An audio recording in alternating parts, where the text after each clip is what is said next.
welcome to a new episode of TTG Conversations 5 Questions video series. This episode will focus on the state of hospitality hiring today.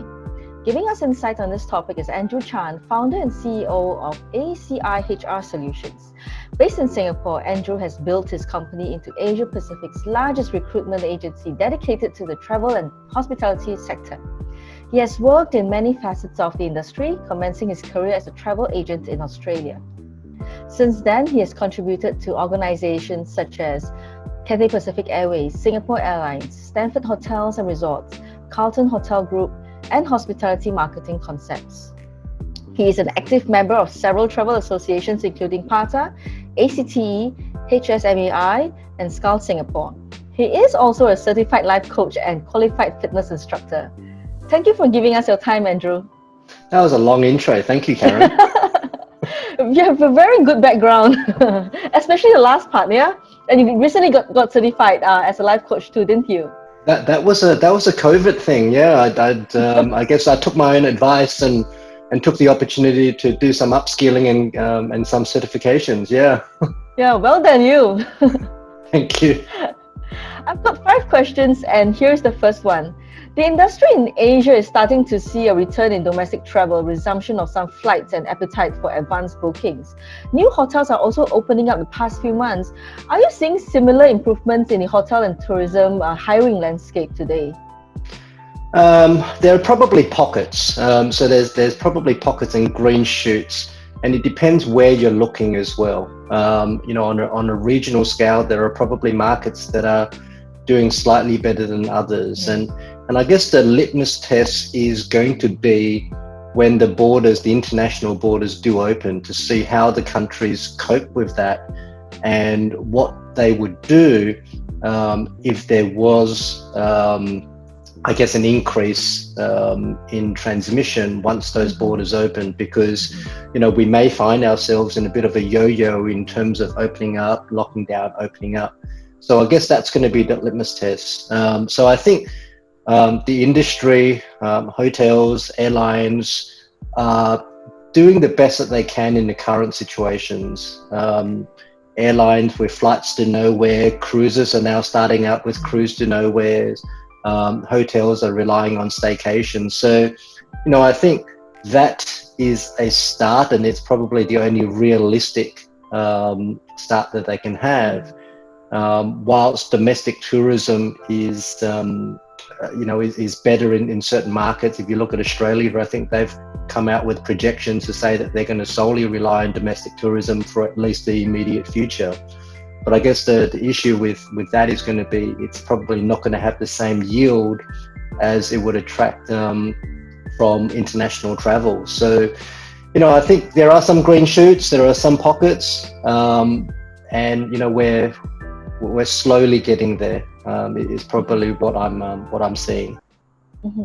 So is it similar in the hiring landscape as well?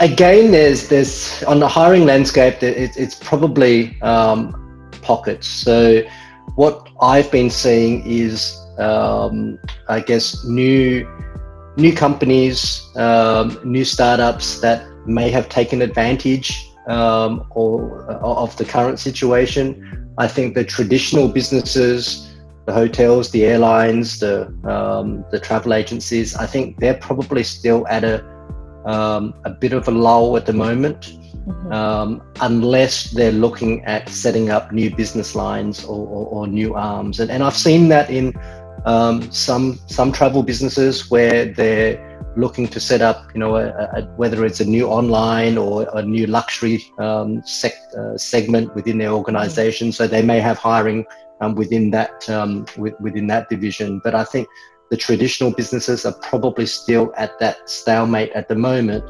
But on the hiring side, yeah, look, there are, I've seen increases in online businesses. I guess in food delivery, I think there's obviously a huge pickup in that segment. Cloud kitchens, so there are pockets within the industry that are definitely hiring, and they're probably more geared towards taking advantage of what's happening with the situation than your traditional businesses. Right, okay. With so many travel and tourism specialists displaced since the outbreak and a disproportionately small number of vacancies available today, surely it's an employer's market. So, what issues and opportunities for the travel and tourism industry could stem from such a situation? It is a little bit of an employer's market. So, on that sense, if someone or if an organization had an opening, I guess it's a good opportunity to pick up someone with the skills and experience that they may not have been able to in the past. There's probably two issues that I've sort of have seen, and one is that because there are so many displaced workers, if you do have a vacancy, HR or the hiring manager is going to get an influx. So they're overwhelmed. So firstly, I see HR and hiring managers just being overwhelmed with a lot of applicants, a lot of candidates, and sometimes when there's just that sort of overwhelming response, it makes making a decision difficult. So it's it's not necessarily a positive in that sense. The second issue that I've sort of seen is that organizations may be taking advantage of this situation and looking to lowball salary. So I've seen that creeping as well, and I think that's a bit of a dangerous I guess game to play in that sense, because once the industry recovers, and it will, nothing is constant, so the industry will recover.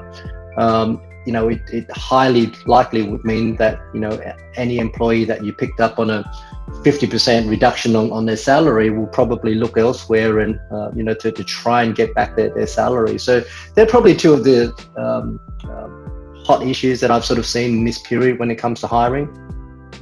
Okay, can we talk about age discrimination in hiring, which has been such a persistent problem across industries? We know that people of all ages have lost their travel and tourism jobs over the past few months.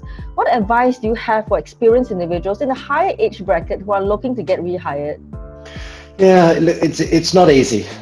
Firstly, I've got to empathise, and I think even prior to COVID, I think the industry had that I guess discrimination anyway, and we're probably seeing a little bit more of it now, particularly with the displaced workers.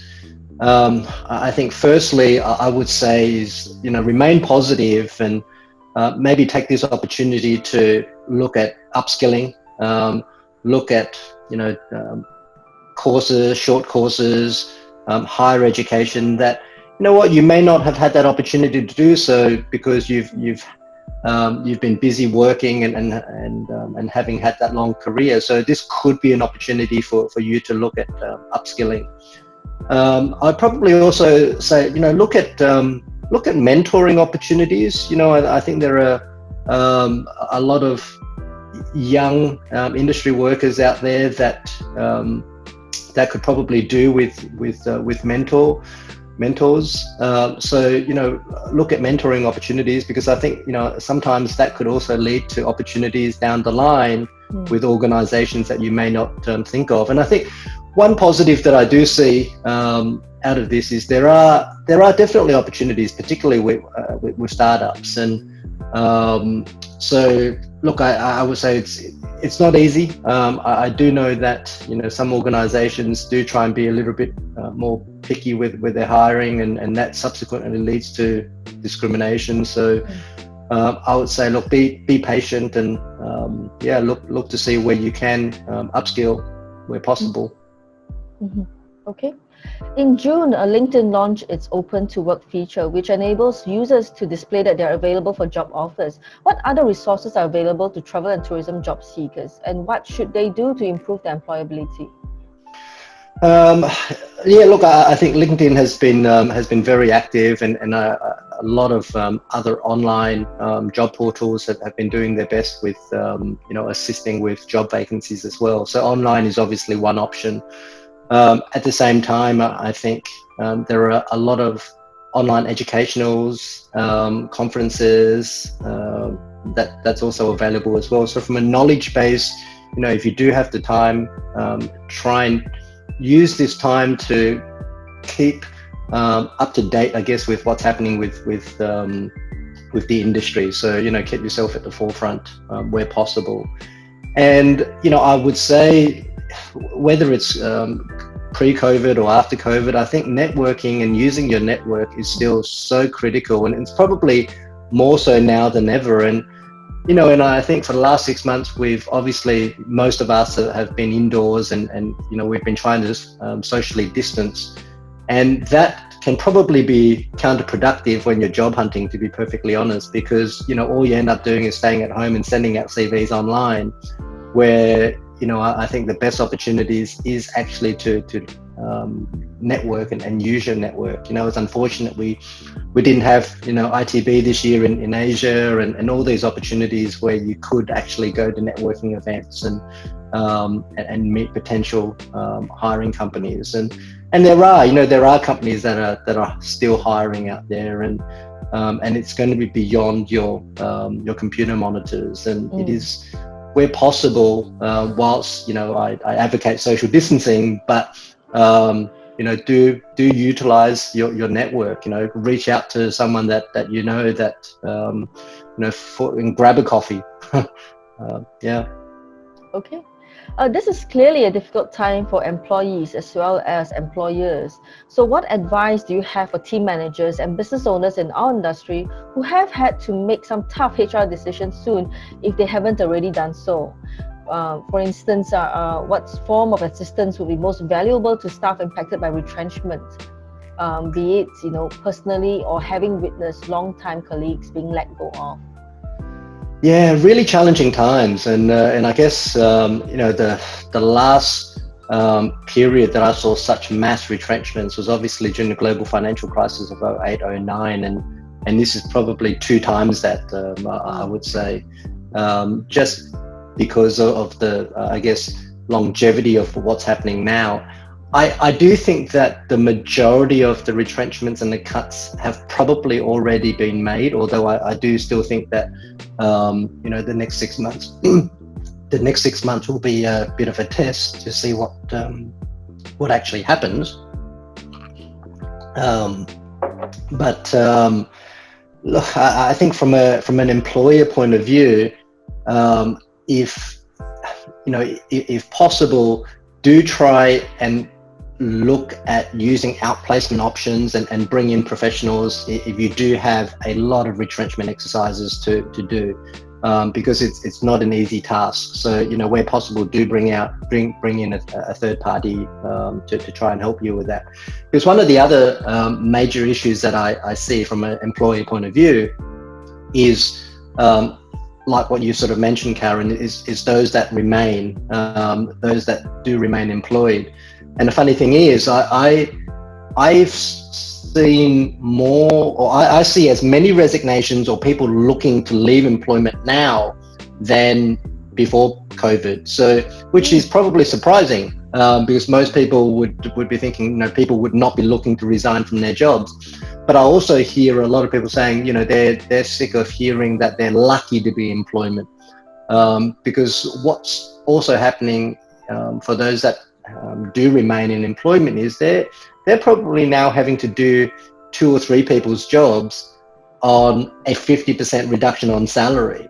So they're also finding it very stressful and very strained, and I'm also starting to see people go on stress leave and medical leave, and I think that's been on the increase as well. So from an organisation standpoint, that's that's dangerous. I mean, you're already strained, and you've got employees that are in a lot of ways at breaking point. So I think that's certainly something for managers and HR to really sort of look at. What your existing workforce is like at the moment, and sometimes you may need to bring in fresh eyes and an external company to come in and have a look at that. That would probably be my advice to a lot of organizations out there that's either gone through retrenchment exercises or about to go through. And again, I think the litmus test is going to be the next 3 to 6 months. I think most organizations now have done their exercise, and they're waiting to see what's going to happen in Q4 and probably Q1 to see if there's any sort of green shoot recovery. If we don't, we may see another sort of wave of retrenchment. But I think if you look at most of the big brands, they've probably already have have done what they need to, and I think most organisations now will probably sustain with what they have and just wait out the recovery. Mm-hmm. Thank you so much for your time, Andrew. Those are the 5 questions I have for you. I really enjoyed our conversation. Thank you, Karen. Always. If there are topics you'd like us to tackle in this video series, please leave your comments below. Everyone, take care and stay safe.